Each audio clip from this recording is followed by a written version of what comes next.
Konnichiwa minasan, o genki desu ka? J'espère que vous allez bien et pour cet épisode, penchons-nous sur un amalgame assez répandu, celui qui représente le Bouddha comme une personne rondelette et qui rit tout le temps. Mais avant d'en dire plus, intro.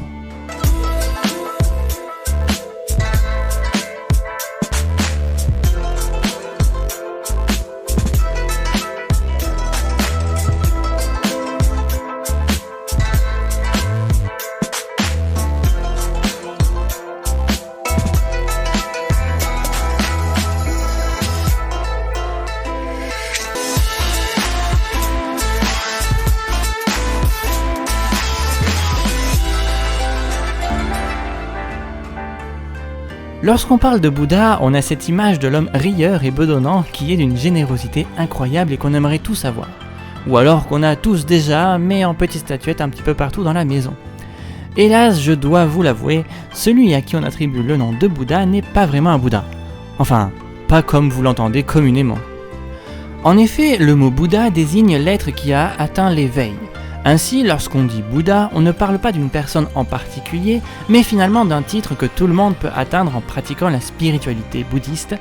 C'est pourquoi on dit aussi la bouddhéité. En fait, quand on pense et quand on parle du Bouddha, il faudrait parler de Gautama Siddhartha, aussi appelé Shakyamuni, le Bouddha dit historique. Pour résumer sa vie, qui est plutôt connue, bien que morcelée par des milliers de bribes d'histoire et de témoignages incroyables qui rapporteraient sa vie jusqu'à son éveil, on pourrait le dire ainsi. Né dans un palais richissime entre le 6e ou 5e siècle avant notre ère, il avait tout ce que le monde pouvait lui offrir. Nourriture luxueuse, bijoux, femmes, etc., etc. Ses parents, plus que soucieux de son bonheur matériel et ne voulant pas que la prophétie qui leur avait été proférée par leur brahman, sorte de voyant, disant que un de leurs fils deviendrait un grand homme religieux, feront tout pour éviter qu'il voie tous les malheurs de ce monde. Sauf que Gautama commencera à s'ennuyer dans son palais et se déguisera en homme du peuple pour sortir grâce à l'un de ses serviteurs 4 fois dans la basse file. C'est là, à chacune de ces sorties, qu'il verra les 4 grandes souffrances du monde.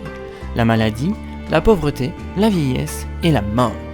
Dès lors, le prince s'enfuit dans un royaume éloigné avec seulement quelques étoffes des plus sales et banales pour vêtements. Il passera ainsi toute sa vie comme moine errant, méditera longuement sur la cessation des souffrances du monde et se fera quelques disciples durant son voyage spirituel dans toute l'Inde. Alors très âgé, léguant sa sagesse à quelques disciples très pieux et plus à même d'avoir retenu tous ses enseignements, il s'allongera sous l'arbre de la Bodhi pendant 49 jours en méditation et lorsqu'il entra dans le Nirvana, sorte de paradis pour les bouddhistes, l'arbre aurait, selon des témoignages, fleuri de fleurs éclatantes. Ceci dit, ce n'est que bien plus tard que naîtra le culte bouddhiste à proprement parler, car en effet, avant Gautama, existaient déjà 2 courants de pensée nommés en français la voie du petit véhicule et la voie du grand véhicule, tous deux étant l'extrême de l'autre. C'est pour cela que Gautama les aurait réunis dans son culte voué à la sagesse et au juste milieu, laissant par ailleurs 32 marques qui pourraient faire dire que quelqu'un d'autre pourrait être la réincarnation du Bouddha. Physiquement, selon le pays ou même la région, voire la ville dans laquelle il est représenté, chaque Bouddha historique aura des positions et des mimiques différentes pour représenter tel ou tel moment de sa vie. En somme, chacun se sera fait son idée sur sa forme physique et ainsi une diversité de représentations de Gautama a pu voir le jour. Mais il existe ceci dit d'autres Bouddhas qui ne sont pas Gautama. C'est d'ailleurs probablement cette diversité de représentations qui a pu faire perdre la tête aux Occidentaux et au fur et à mesure, hélas, les amalgamer aux autres Bouddhas. Ainsi, notre cher Budai, ou Hotei en japonais, est le plus connu des amalgames avec notre cher Gautama.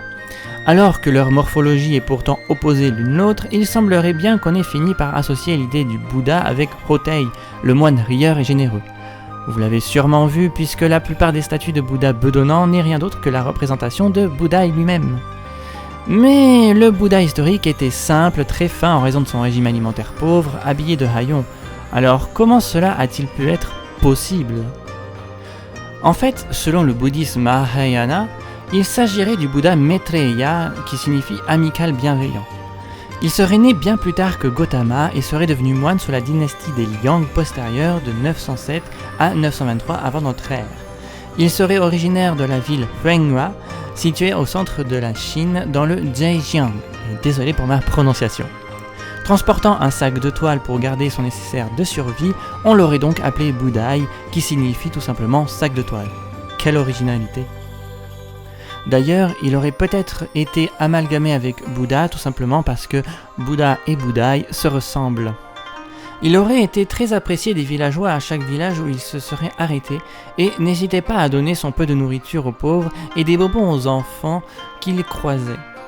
Les enfants avaient ainsi peut-être pour coutume de tapoter son ventre en guise de remerciement et c'est pour cela qu'aujourd'hui on tapote son ventre pour avoir un petit peu de sa générosité. Attiré par la bonne chair d'un naturel jovial, il se serait fait remarquer par sa bonté et sa générosité, et alors qu'on le disait incroyablement beau, comparable au Bouddha historique et d'une finesse sans nom, il se serait enlaidi et engraissé à cause de cette comparaison qui lui semblait indigne selon lui. Plus tard, sentant sa mort approcher, il aurait écrit un poème pour révéler son identité, Maitreya, et serait ainsi mort en 916. Et parce qu'il n'hésitait pas à donner généreusement, il aurait pris les significations de la chance, de la joie, de la richesse et du bonheur. Puis au XVe siècle, on aurait commencé à le représenter avec un ventre rond pour décrire la tolérance et ou la fertilité. C'est aussi probablement pour cela qu'on le confondit avec le Bouddha Gautama, lorsque les Occidentaux ne connaissaient peut-être pas encore sa représentation opulente. En effet, avant le XVe siècle, il se pourrait qu'on le représentait aussi beau et maigre que le Bouddha Shakyamuni. Aujourd'hui, il est l'une des 7 divinités du bonheur et il est coutume de frotter ou de caresser son ventre pour attirer la chance. C'est pour cela qu'il est très présent dans les restaurants asiatiques et surtout finalement chinois. De nos jours, Gautama est représenté d'une beauté et d'une finesse divine et est dit d'une compassion infinie, tandis que Bouddha se serait donc enlaidi pour éviter qu'on le voie pareil au Bouddha, car il savait qu'il n'arriverait jamais à sa cheville. De plus, chacun a sa panoplie incommensurable de positions et de formes pour le représenter. Mais ô combien même, nous pourrions aisément voir la différence entre le Bouddha historique et Hotei, le Bouddha au sac de toile. En tout cas, maintenant, vous n'aurez plus aucune excuse pour ne plus les confondre. Voilà, cet épisode est déjà terminé, j'espère qu'il vous aura plu et vous en aura appris plus.